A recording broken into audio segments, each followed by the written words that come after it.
the people are already feeling the impact of the EFCC. A few months ago, many of you were shocked when news filtered in that the Commission had intercepted 49 million at the Kaduna International Airport. Many of such feats will come in the months and the years ahead. As the Commission fully settled for serious business of flushing the corrupt from their hiding places. But we cannot do this alone. We have long come to the realization that EFCC alone cannot possibly fight corruption and win. This is because the forces that we are against are powerful and have enormous resources, which they are ever willing to deploy in their never-ending effort to frustrate us. We need the support of the people if we are going to prevail against the forces of retrogression, trying to truncate the fight against corruption. The message I want us to take home today is that we are in this fight together because we all have a stake in the progress and prosperity of our nation. We all have a stake in ensuring that our resources are deployed for the good of the greatest number of citizens instead of being stolen by a corrupt few. More than ever before, Nigeria beckons on us to arise and do what is expected of patriots and reclaim our commonwealth stolen by a few corrupt individuals.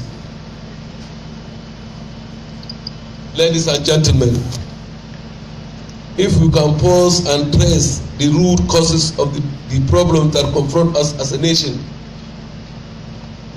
we will discover they are all linked to corruption. Corruption is the cause of the recession that has pushed our people deeper into the poverty mire.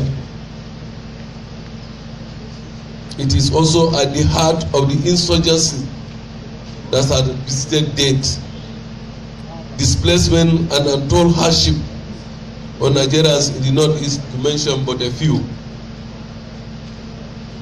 But fighting corruption is a serious business, and I believe that things will change when the corrupt see that it is no longer business as usual.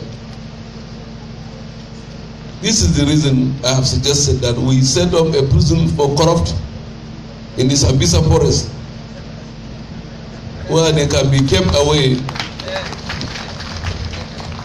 and have the sovereignty to be truly reformed.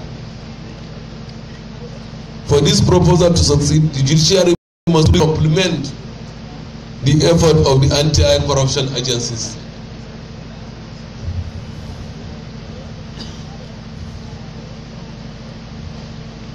The judiciary has direct influence on the success or otherwise of the fight against corruption.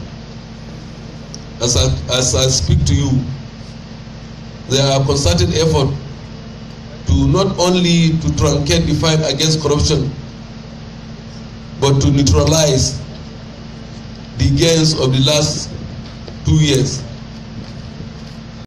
I believe the time has come for all of us to place the interests of Nigeria above all other considerations in the discharge of our duties. Otherwise, we will remain hostage to the guilt of the corrupt, with some of them masquerading as leaders and even priests in the temple of justice. Ladies and gentlemen, I call on you today to join me in the quest to change the narratives on the fight against corruption in Nigeria. On my appointment, I pledge that I will be guided by the fear of Almighty God, the overriding interests of our fatherland, Nigeria, and the rule of law. I remain committed to this principle. Please join me, because Nigeria needs you to help make a difference. This is not an enterprise for the EFCC alone, or for any specific group or section of the country. We have no other country than this one to call our own. Let us join hands to build the Nigeria of our dream. Together, we can make Nigeria great by flushing out corruption. In closing, permit me to express my gratitude to His Excellency the Governor of Kaduna State, Malam Nasir El-Rufai, for encouraging EFCC to come to Kaduna. I dare say that it takes God to invite the Commission into your home. I'm equally indebted to all of you who are here, and to our royal fathers and other stakeholders from the civil society and other professional groups. Your presence shows that you are prepared to support the Commission in its relentless effort to tame the monster called corruption. Please let us join hands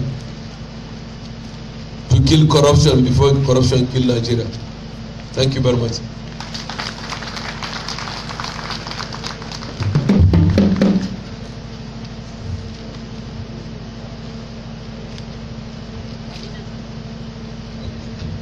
Another round of applause, please, for this #1 courageous fighter, a brave personality that God has molded energetically in one piece called Ibrahim Magu. Thank you very much. That challenge is thrown at all of us here, and I'm sure that all of us here and those that are listening and watching probably at home know that we are all keen into the purpose of why EFCC is or was established, and to all their